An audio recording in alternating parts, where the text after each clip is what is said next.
Bonjour maman.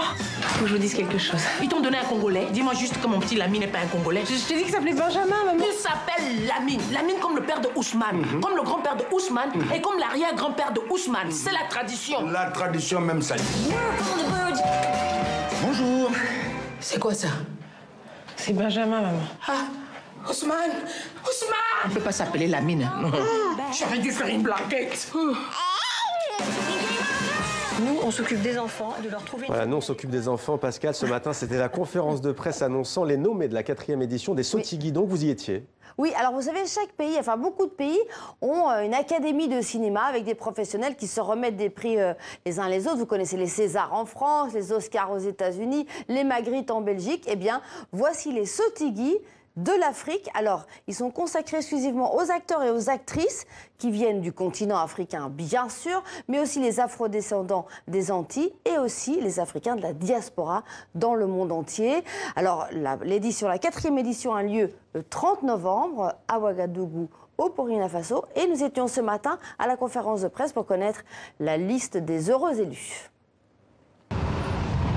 En plein cœur de Paris, au siège de l'UNESCO, le cinéma africain est à l'honneur.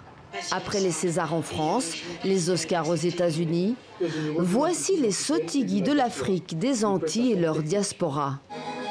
Fin du suspense, la liste des nommés est enfin dévoilée.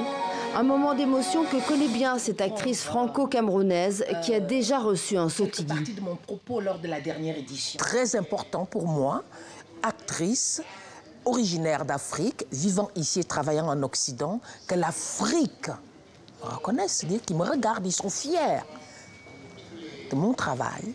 Une fierté mêlée néanmoins d'un peu d'amertume. Marie-Philomène en a assez de jouer toujours la maman des banlieues. Lamine comme le père de Ousmane, comme le grand-père de Ousmane et comme l'arrière-grand-père de Ousmane. C'est la tradition. La tradition même ça. Mais c'est surtout cette image de maman africaine-là qui parle pas comme je parle français, c'est-à-dire qu'il y a moyen n'a pas se connaît, qui parle petit français, petit nègre. Et c'est cette maman-là aussi toujours qui a forcément un fils qui est un délinquant dans une cité. Vous voyez un peu les clichés. J'aime l'idée de jouer les mamans, mais de montrer vraiment l'impact que les mamans ont pu avoir dans la vie de ces grands hommes qui dirigent le monde. Ces grands Africains, ces grands afrodescendants. Même constat de cette actrice guadeloupéenne. 30 ans de carrière en France, jamais un seul prix et toujours des rôles de sous-fifre. Vous avez vu beaucoup, vous, d'acteurs africains honorés, à part Omar aussi, d'acteurs noirs honorés, vous en avez vu beaucoup dans le cinéma français. En France, on a du mal, à tous les niveaux, à faire péter le plafond de verre. Dans le cinéma, c'est pareil. Le cinéma, bon, si je ne me suis pas encore retrouvée ni entrepreneuse, ou je ne sais pas, j'aurais pu être directrice d'une société, ou juge, ou avocat. Au-delà des prix, l'Académie des Sotigui lance aussi cette application.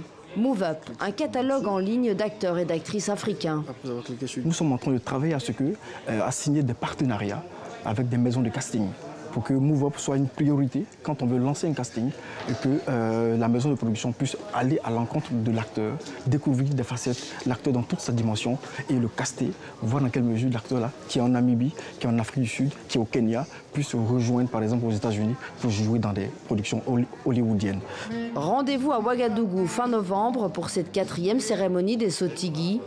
La 5e édition en 2020 aura lieu dans un haut lieu de la diaspora africaine, Paris.